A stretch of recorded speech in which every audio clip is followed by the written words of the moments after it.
தமிழுக்கு நிகர் தமிழே, தமிழனுக்கு நிகர் எவரே.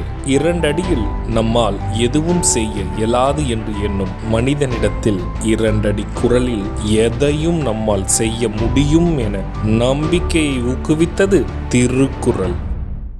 வணக்கம் குழந்தைகளே. வணக்கம் பகலவன் ஐயா. இன்னைக்கான குறளை நம்ம பார்ப்போமா? ஓ, பார்க்கலாமே. சரி, பாடத்துக்குள்ள போலாம்.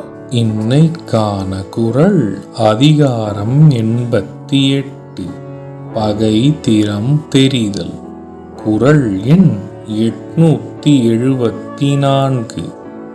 பகை நட்பா கொண்டொழுகும் பண்புடையாளன் தகைமை கண் தங்கிற்று உலகு. ஐயா, நீங்க சொன்ன இந்த குறளோட பொருள் என்ன? இதுக்கான பொருள், பகைவரை கூட நண்பராக கொண்டு நடந்தொழுகும் பண்புடையவன் பெருங்குணத்தால் உலகின் புகழ் நிலைந்திருக்கிறது. இதுக்கு ஒரு உதாரணம் சொல்லுங்களேன்.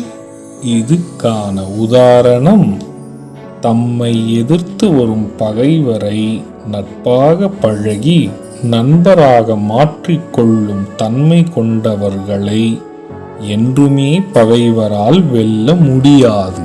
நான் சொன்னது உங்களுக்கு புரிஞ்சுதா தீரன், இலக்கியா?